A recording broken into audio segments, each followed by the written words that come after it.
অনেক সুন্দর। নামটা কে রাখছে আপনার? আমার বাবা মা। মা বাবা আছে আপনার? হ্যাঁ, আমার বাবা আছে, মা আছে। আমার বাবাটা অটো রিক্সা চালায়, আমার আম্মুটা বাসায় থাকে। আমার বিয়ে হয়েছিল, আমার একটা ছেলে আছে। আচ্ছা আচ্ছা। তো স্বামী কি ছাড়া খারাপ হয়ে গেছে? হ্যাঁ, স্বামী ছাড়ি দিছে। স্বামী খাওয়ান খরচ দিত না, খোঁজ খবর রাখতো না, তো অনেক আপনার মারধর দেশের বাড়ি করতো। কোথায় আপু? আমার দেশের বাড়ি হয়েছে মাধবপুরে। মাধবপুর। এটা কোথায়? এটা সিলেট এলাকায় পড়ছে। সিলেট মাধবপুর। আচ্ছা আচ্ছা। আপনার কয় ভাই বোন? আমরা আমরা দুই বোন, ভাই নেই। আমি আর আমার ছোট একটা বোন আছে। আপনি বড়।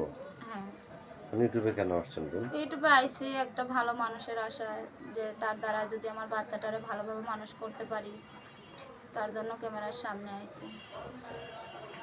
তো দেশ বিদেশ থেকে অনেক ব্যক্তি আপনাকে ফোন দিন, তাদের সাথে ঠিকমতো কথাবার্তা বলবেন তো? অবশ্যই কথা বলবো ভাই, ফোন দিলে অবশ্যই কথা বলবো। যেহেতু আপনি একজন বিবাহিতা নারী, এখন আপনার কাছে তো অবিবাহিত পুরুষরা আসবে না। আসলে বিবাহিত পুরুষরা তারাই আপনার কাছে আসবে। হ্যাঁ, তাহলে তার যদি বউ বাচ্চা থাকে, কোনো সমস্যা নাই। সে সে যদি যদি আমার বয়স্ক হয়, বয়স কইলেও কোনো সমস্যা নাই। সে যদি আমার বাচ্চাটারে আপন করে নিতে পারে, নিজের বাচ্চার মতন করে মানুষ করতে পারে, আমি তাতেই খুশি। তো আপনি কি করেন? আমি সেলাই মেশিনের কাজ করি। সেলাই মেশিন নাই আপনার? না, আমার নিজের মেশিন ছিল, কিন্তু আমার স্বামীটা ঝগড়া লাগার পর আমি চলে আইছিলাম ওইখান থেকে। আমার মেশিনটা পর্যন্ত বিক্রি করে দিয়েছে। এখন আমার মানুষের মেশিনে কাজ করে খাইতে হয়।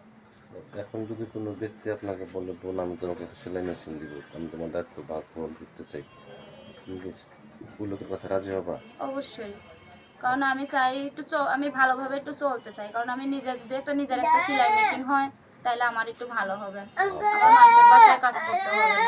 আচ্ছা আচ্ছা। আপনি কি আর কিছু বলতে চান দর্শকদের আর উদ্দেশ্যে? বলতে চাই কি ভাইয়া, যে যে ফোন দিবেন, ফোন দিয়ে ভালো কথা বললেন, কেউ খারাপ কথা বললেন না। আচ্ছা আচ্ছা। তো প্রিয় দর্শক, কি নাম বললেন আপু? মেঘলা। মেঘলা। তো আপুর নাম্বারটি হচ্ছে 01619680381। নাম্বারটা আমি আবারও বলছি, 01